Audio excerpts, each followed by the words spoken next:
सिंध गुजरात मराठा द्राविड हिंद हिमाचल यमुना गंगा उच्चल जलधि तरंगा तव शुभ नामे जागे तव शुभ आशीष मांगे गाहे तव जय गाथा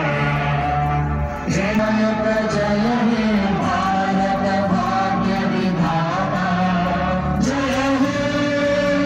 जय हे जय हे जय जय जय जय हे আমি আমাৰ খেলপথাৰত প্ৰৱেশ কৰিবলৈ আহ্বান জনাইছোঁ চিনাকি পৰ্ব অনুষ্ঠান চলি আছে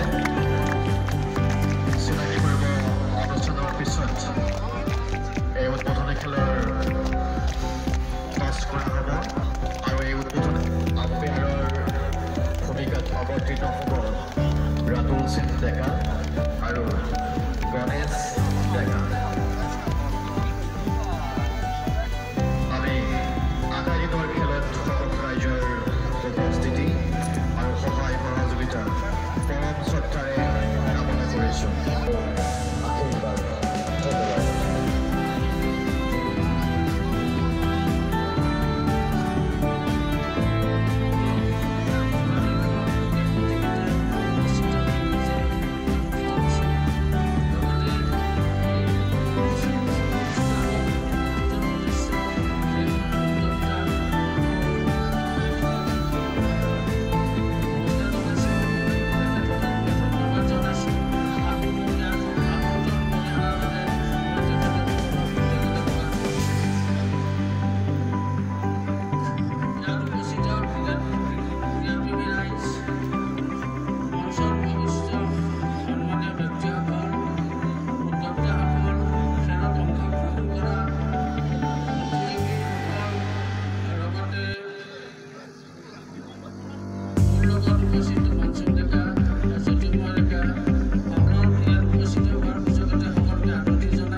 এইবাৰ আমি বেলখৰত পশ্চিম নলবাৰী স্পৰ্টছ ক্লাবৰ উদ্যোগত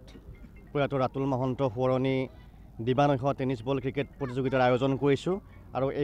এই বছৰ আমাৰ চতুৰ্থ বাৰ্ষিক খেল আমাৰ চলি আছে ইতিমধ্যে আপোনালোকে প্ৰত্যক্ষ কৰিছে যে আমাৰ যি উদ্বোধনী খেল ইতিমধ্যে আমাৰ ইয়াত চলি আছে আৰু 4 দিনৰ বৰ্ণাঢ্য কাৰ্যসূচীৰে আমাৰ এই যিখন খেল এইখন আমাৰ ইয়াত চলিব বেলখৰ উচ্চতৰ মাধ্যমিক বিদ্যালয় খেলপথাৰত আৰু আপোনালোকে ইতিমধ্যে জ্ঞাত হৈছে যে আমাৰ এই খেলখনৰ যিটো পুৰস্কাৰ আছে যে বিজয়ী দলে পাব আমাৰ 1 লাখ টকা আৰু আমাৰ ৰানাৰ্ছে পাব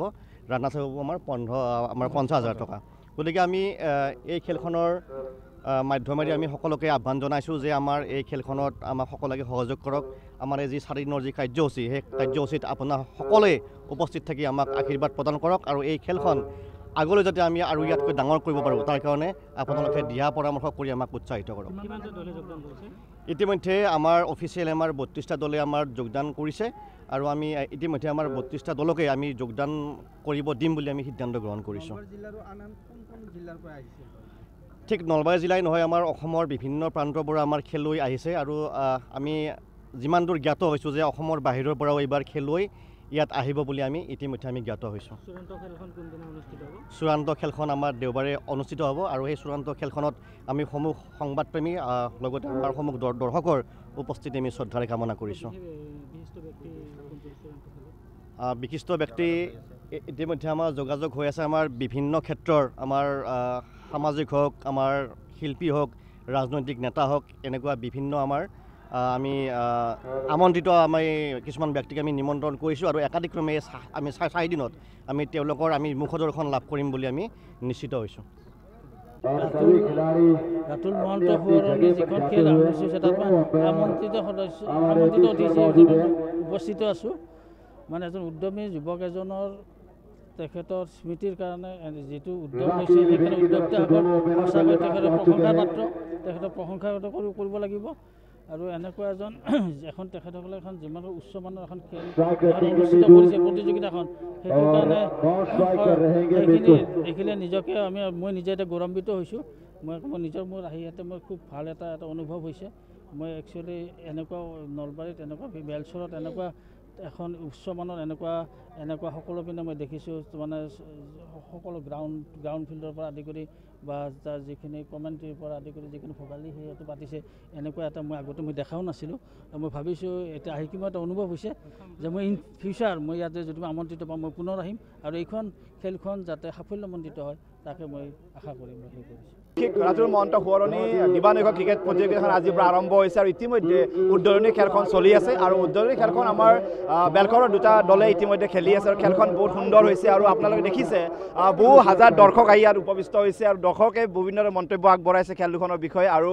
আমাৰ ইতিমধ্যে 4 দিনীয়া কাৰ্যসূচীৰে আমি এই খেলখন আৰম্ভ কৰিছোঁ আৰু খেলখনত আমি ইতিমধ্যে বহুখিনি দলে ইয়াত যোগদান কৰিছে প্ৰায় 32টা দলক আমি যোগদান কৰাৰ কাৰণে পাৰ্মিশ্যন দিছিলোঁ আৰু ইতিমধ্যে 32টা দলে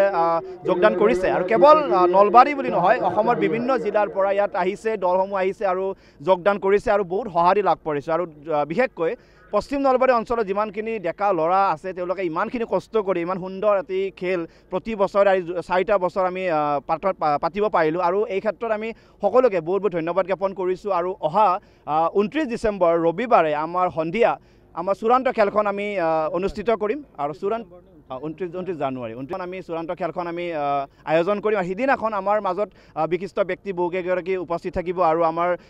কেবিনেট মন্ত্ৰী চন্দ্ৰবন পাটোৱাৰীদেৱ লগতে আমাৰ কেবিনেট মন্ত্ৰী জয়ন্ত মল্ল বৰুৱাদেৱ ইয়াত উপস্থিত থকাৰ কথা আমাক জনাইছে যদি বিশেষ একো অসুবিধা নহয় আৰু এই ক্ষেত্ৰত আমি কওঁ যে আমাৰ খেলখনৰ প্ৰথম পুৰস্কাৰ হিচাপে 1 লাখ টকা আৰু দ্বিতীয় পুৰস্কাৰ হিচাপে আমি 50,000 টকা নিৰ্ধাৰণ কৰিছোঁ আৰু সমূহ ৰাইজৰ উপস্থিতিৰ সহায় সহযোগিতা আমি শ্ৰদ্ধাৰে কামনা কৰিছোঁ